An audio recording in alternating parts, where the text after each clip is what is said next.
having explained something about the Vedic wisdom, obviously there's going to be serious objections, challenges from materialists. And I'd like to talk now something about scientism. Point out that scientism is actually a false doctrine. The doctrine of scientism says that only matter exists, only physical laws are active. But if you look around the world, we see immediately that it's nonsense.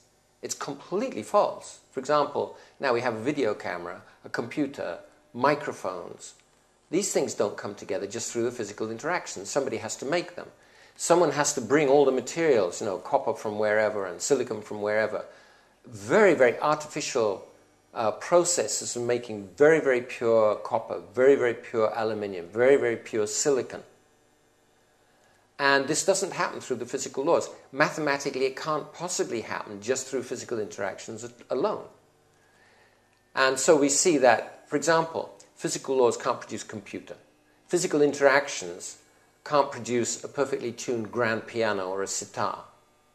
They can't produce a ship in a bottle, for example, which is made to look as though it couldn't possibly get in there by the physical laws. It can't produce a house made of cards, which is made in defiance of the natural laws.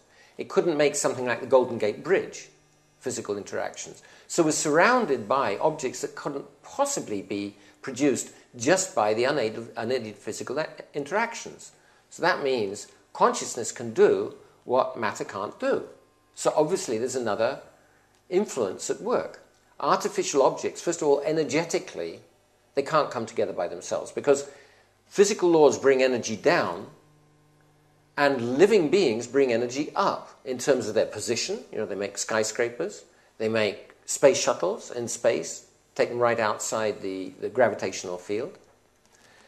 In terms of order, now, for example, argon it's an inert gas that's made from the atmosphere. It means it has to be condensed out of the atmosphere. Now, the probability that you'll get, say, for example, 10 kilograms of argon in one place out of the atmosphere, forget it.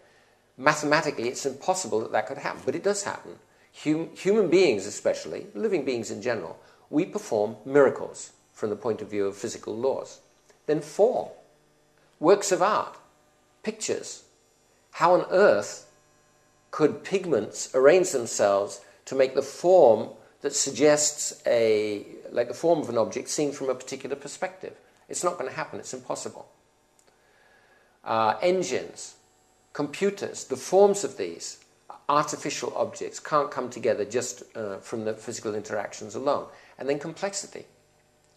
Simple laws produce simple systems. For example, crystals, organic crystals are pretty simple substances. Whirlpools, okay, they look complex, but the basic patterns are very simple. Rocks, clouds, and so on. They're not complex. But if we look at a telephone directory, for example, it's highly complex.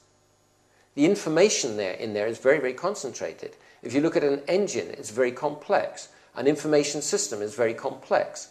So complex systems are produced by complex laws. And simple systems are produced by simple laws. So we see very simply that there's laws of matter and laws of life. And now, another point.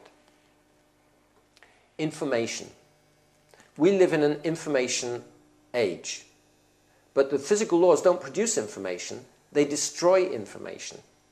It's estimated that in 2007, human beings produced 1.5 exabytes of information. That's 1.5 million bytes of information.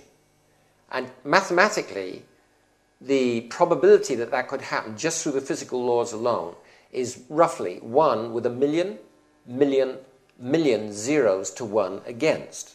How would you like to bet your life savings on that, those odds? It's ridiculous. It's not even a real number in the sense. It doesn't correspond to anything in the material world. So it means it can't happen. Why is that? It's very simple, because information isn't physical. A book is physical, the ink is physical, but the information in it is not physical. It doesn't have temperature, it doesn't have length, it doesn't have mass, it doesn't have velocity. It's a non-physical entity which produces a real effect in the physical world. So there's no way that anyone can ever explain how physical systems can produce a real non-physical entity like information. Norbert Wiener is an MIT mathematician who founded cybernetics. He said, information is information, neither energy nor matter.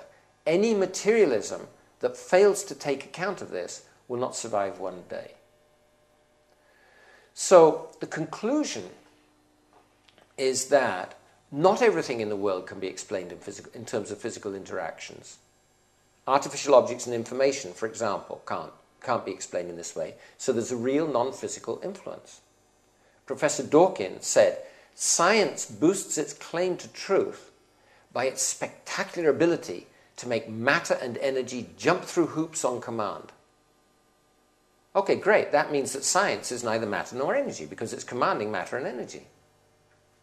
So they're pointing out the same point themselves. Consciousness does what matter does not do and cannot do. It's real and non-physical. And we see that all living entities constantly oppose the laws of nature.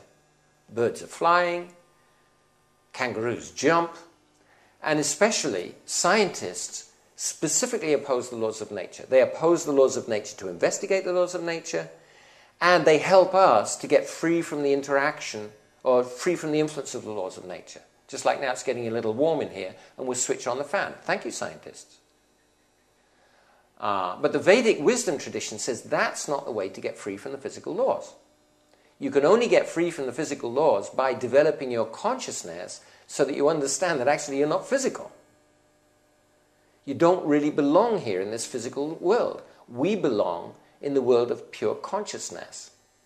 And what we need is a worldview that explains how we can live here as long as we're attached to the material world and our body, how we can live here peacefully, and at the same time elevate our consciousness to the point of self-realization where we can see who we really are and where we really belong.